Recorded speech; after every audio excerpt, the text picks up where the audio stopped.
Today, we're really getting into a story that's just, well, it's got everything. A notorious figure, a really mysterious death, and this political storm that's still causing major headaches at the very top. Yeah, it's fascinating. And this deep dive, it isn't just about Jeffrey Epstein himself, is it? It's more about the fallout, specifically from that recent Department of Justice final update on his case. Exactly. And how all of this is creating some really unexpected problems for Donald Trump. We're going to look closely at how his own public position on Epstein has, let's say, shifted quite a bit over time. It's a tangled web, for sure. So our plan today is to try and, cut through some of the noise, look at the gap between the official story and what a lot of people actually believe. Right, and understand the tricky political consequences of it all. We've got a whole stack of reports here, transcripts from News Nation, Scary Hours, MSNBC, plus a really good analysis from The Economist. So let's distill the key takeaways and figure out what's really going on. Okay, so to really get the current political stuff, we need a bit of background on Epstein himself. I mean, who was this guy? This wealthy financier who seemed, for a long time, to be untouchable. Well, Jeffrey Epstein, he moved in some very elite circles. Yeah. Super wealthy financier, private jet, homes in Manhattan, the Virgin Islands. Yeah. And he knew powerful people, celebrities, royalty, big names in business, politics, you name it. And the first time he really hit the public radar was back in 2005, right? In Florida. That's right, Palm Beach. The investigation started because of a 14-year-old girl's testimony. But investigators quickly found dozens more teenage victims, some incredibly as young as 13. Wow.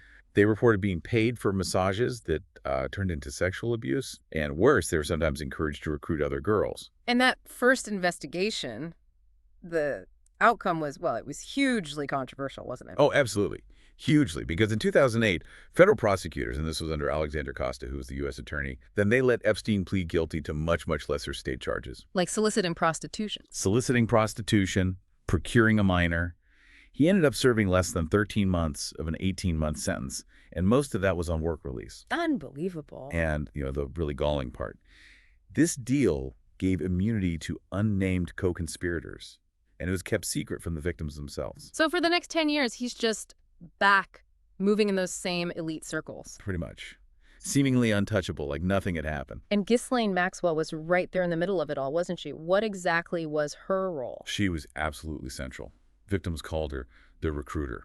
She'd befriend these young women, groom them, bring them into Epstein's world, into his homes. And she was often present during the abuse, or even participated. Yes. According to testimonies, her involvement was undeniable, which is why she was eventually convicted back in December 2021 on 5 counts, including sex trafficking. But it took until, what, 2018 for the public scrutiny to really explode? Yeah, that's when the Miami Herald published that huge expose. It just blew the lid off everything Epstein's crimes, the network of people who seemed to enable him. And that's when names started coming out, right? People in his orbit. Exactly. Suddenly, names from his contact list were under the microscope. Prince Andrew, Bill Clinton, and significantly for our focus today, Donald Trump. Right. There was even that old NBC footage from '92 showing Trump and Epstein together at Mar-a-Lago. Yes, exactly. Trump paying Epstein personal attention at a party.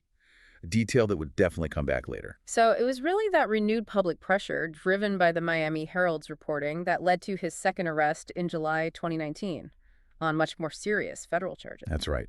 Things escalated dramatically then. Yeah. He was arrested at Teterboro Airport.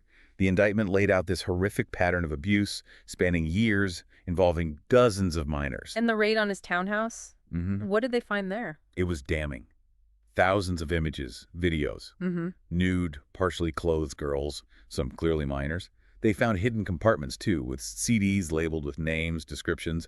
It pointed to a really extensive organized operation. But the story takes another dark turn right after that arrest, doesn't it? Which is where all the suspicion really starts to build. Yeah, just about a month later. August 10th, 2019, Epstein is found dead in his jail cell, Metropolitan Correctional Center in Manhattan.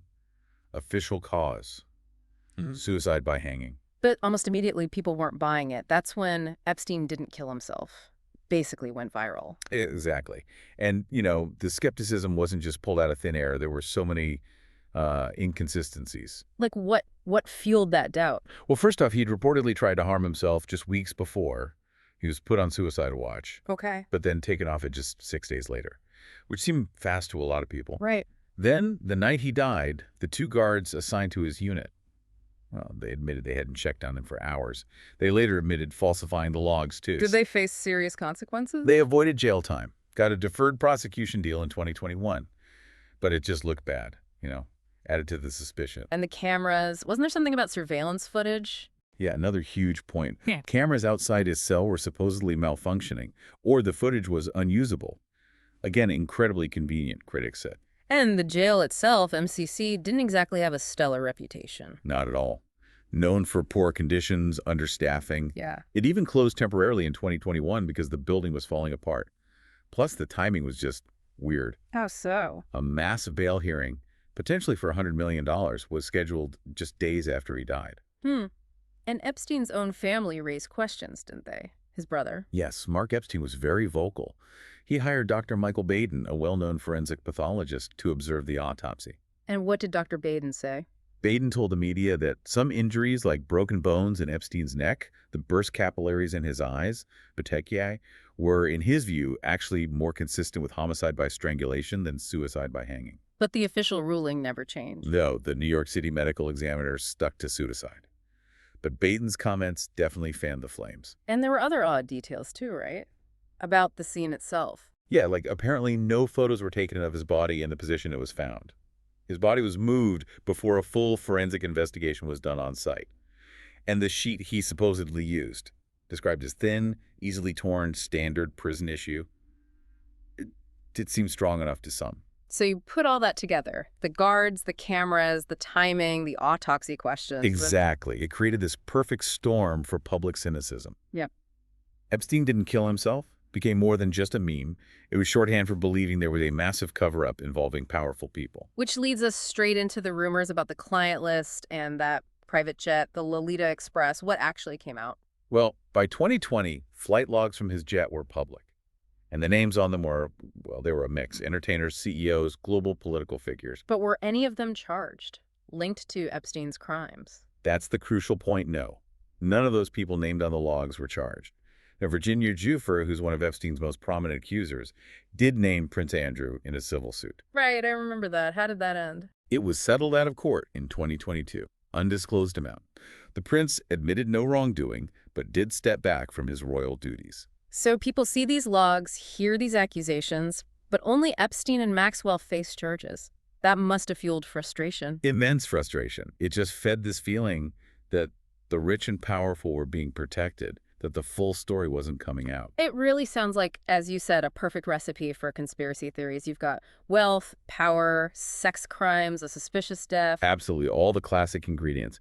And it tapped right into this existing belief, particularly on the right, about a deep state, this idea of hidden forces controlling things, covering up inconvenient truths. And the theory was that this deep state was specifically hiding Epstein's client list, the supposed list of powerful people involved. Exactly. The belief was that this list existed, it was explosive, and powerful people were doing everything they could to keep it buried because it implicated them in, horrific crimes.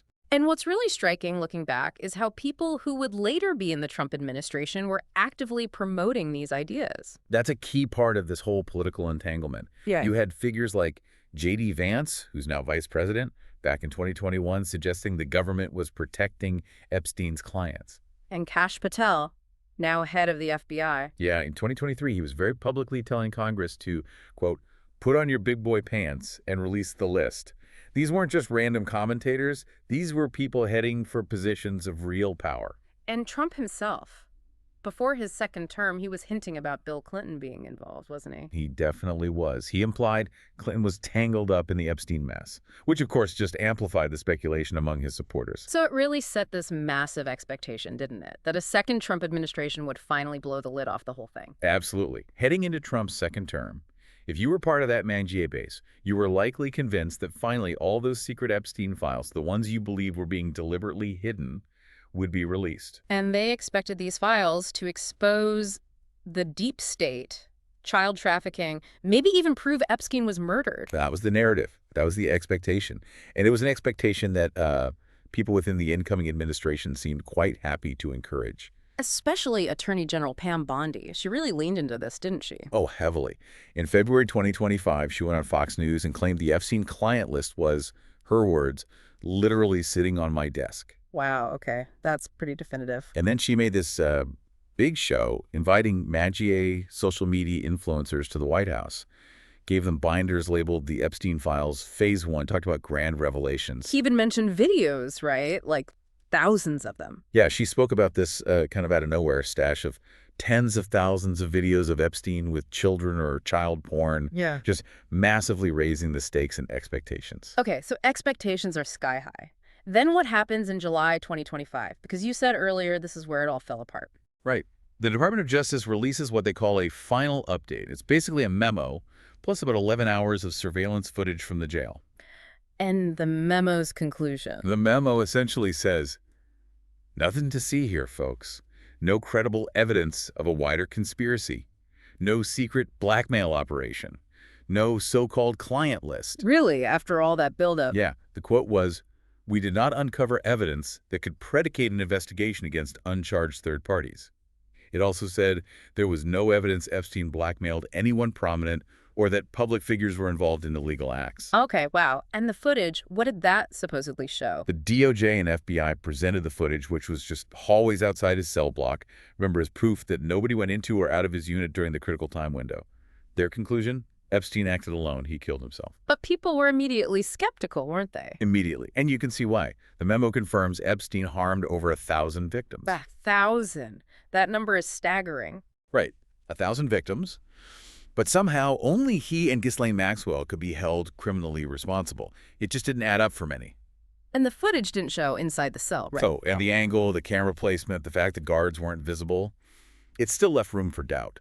Plus, those guards, Noel and Thomas, they never testified publicly under oath about what happened. So what about all that digital material they found? The thousands of images and videos Bondi mentioned? Well, the DOJ acknowledged reviewing over 300 gigabytes of data, including, yes, over 10,000 images and videos, many involving minors, but they cited court orders, privacy rules, for withholding most of it. And Bondi herself kind of walked back the video claims. She cited the sheer scale, making it hard to process.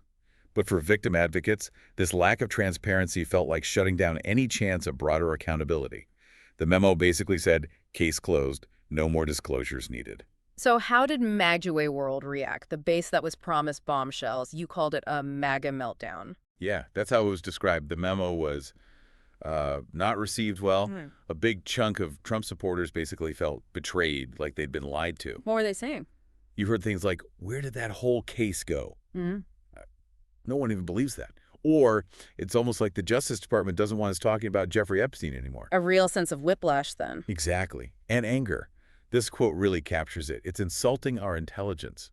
Obviously, the intelligence community is trying to cover it up. Obviously, the Trump administration is trying to cover up. Something changed because they ran on this idea of exposing it all. So now, by coming in and being part of the cover-up, the Trump administration has become part of it. Wow. So they felt the administration had become part of the very cover-up it promised to expose. Precisely. Unlike a policy disagreement, this hit a core belief about hidden corruption. The lack of promised revelations felt like a direct betrayal. And this leads directly into some serious infighting within the administration itself, right? A clash between Bondi and Dan Bongino. A full-on clash, according to reports. Bongino was deputy FBI director.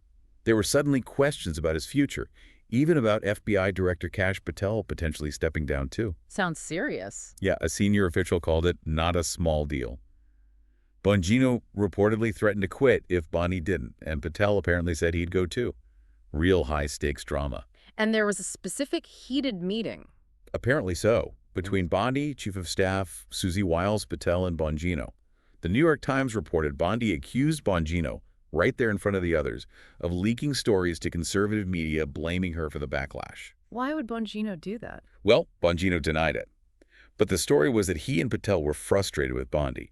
Bongino felt she'd overpromised and underdelivered, that she'd hyped up these massive revelations and then nothing. But wait, didn't Bondi's deputy say they all signed off on the memo? Yes. Todd Blanche, Bondi's deputy, came out and said he worked closely with Patel and Bongino on that joint FBI-DOJ memo. And, quote, all of us signed off on the contents and the conclusions. So public unity, private war. Pretty much. It just looks like a very messy, dysfunctional MAGA family drama. Hurt feelings, big egos colliding. It's kind of a cautionary tale, isn't it, about what happens when you lean too hard into conspiracy theories to energize your base. You create expectations you just can't meet through official channels. A self-inflicted wound, as you said. Which brings us back to Trump himself. He's often seen as having this ability to flip-flop, say contradictory things, and his base mostly sticks with him. Is the Epstein issue testing that superpower? I think it really is, No. because his shifting stance on Epstein is pretty well documented and quite stark. Remind us of that evolution. Okay, so back in 2002, he told New York Magazine Epstein was a terrific guy, said he was fun to be with. Okay. Then fast forward to 2019, after Epstein's arrest. Suddenly, Trump says he was not a fan, claims he had a falling out with him years ago. Right. And now, after this DOJ memo in July 2025, His tone is completely dismissive. A reporter asks about it, and Trump basically says, "Are you still talking about Jeffrey Epstein? Are people still talking about this guy, this creep? That is unbelievable." So a clear desire to just make it go away. Put it in the past. Absolutely. It seems driven by a worry that focusing on his past ties to Epstein could hurt him, even with his own base, especially after they felt let down by the administration's handling of the files. But the irony is just palpable, isn't it? The reason people are still talking about it, the reason the din is so loud, is partly because members of his own team hyped it up so much. Exactly. They spread so much, let's call it speculation, about Epstein. And now Trump wants everyone to just forget about it. It's definitely a problem he doesn't need, as one report put it, especially because it's happening alongside other issues causing friction within MAGA world, right? Things that aren't seen as full MAGA. Yeah, things like military strikes in Libya or Iran, certain icy policies, even sending weapons to Ukraine. These have apparently caused some grumbling, too. The Epstein fallout just adds another layer of internal pressure and maybe disillusionment for some. So this deep dive, it really has shown how the Epstein saga continues to cast this long shadow, creating unexpected political fallout years later. It's exposed fractures within an administration and highlighted this major clash between public expectations, often fueled by leaders themselves, and official conclusions that leave so many people unsatisfied. And it really leaves us wrestling with some pretty fundamental, unanswered questions, doesn't it? You have Ghislaine Maxwell convicted of trafficking minors for wealthy men. You have the DOJ acknowledging over 1,000 victims. So the big question is still just hanging there. Trafficked to whom? Right. Despite the official memo saying case closed, there are still no identified recipients of that trafficking. That's a huge gap. It really is. So as you think about all this, maybe consider what it means when the official story clashes so hard with the public narrative, especially when parts of that narrative were actively encouraged by the very people now saying, let's move on. What does that do to trust? And how does it challenge a political movement that partly defined itself by promising to expose those hidden truths? It's definitely something to mull over.